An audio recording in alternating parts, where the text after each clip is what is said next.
ARES.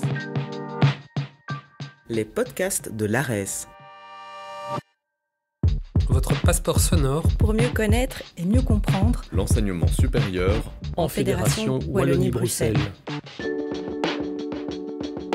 Zoom. Là où les voix expertes résonnent, où les histoires se dévoilent et où les idées prennent vie. Et où les idées prennent vie.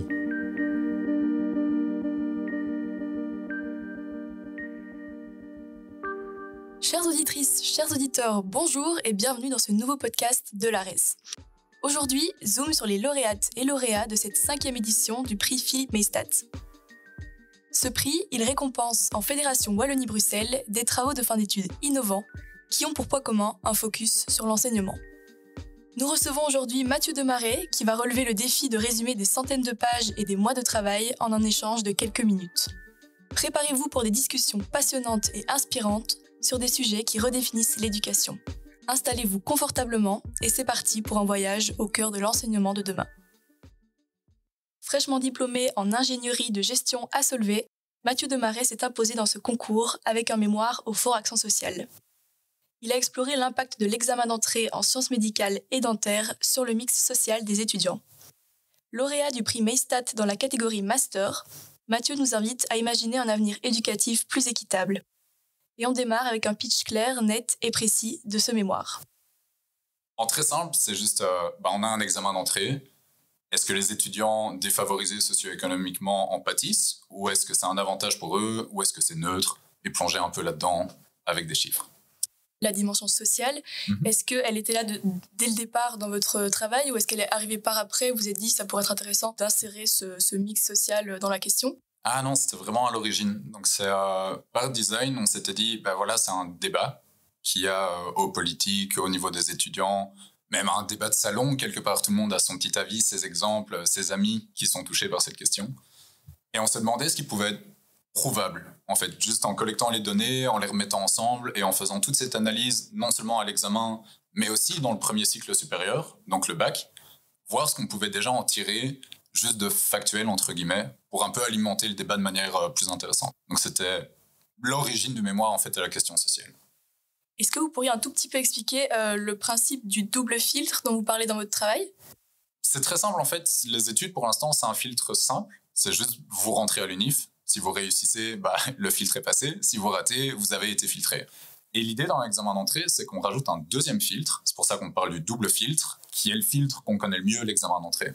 Et ce que les gens oublient souvent, en fait, c'est qu'un accès libre, c'est pas une absence de filtre. Un accès libre, ça veut juste dire qu'on a un filtre simple qui est la réussite. Et ça, dans nos études, tous ceux qui ont fait des études, tous ceux qui connaissent des gens qui ont fait des études, savent que c'est pas forcément équitable, que c'est pas forcément un filtre facile.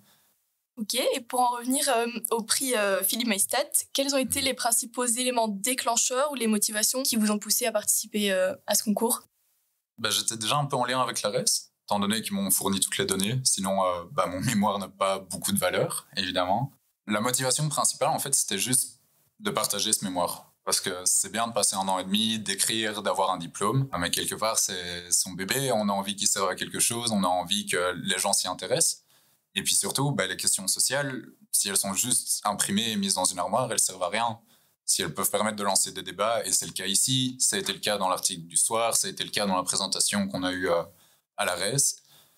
C'est pas forcément imposer une vision ou lancer des nouvelles politiques, etc., mais c'est au moins que les gens réorientent leur débat sur des nouvelles données, de nouvelles informations qui sont a priori stables et neutres.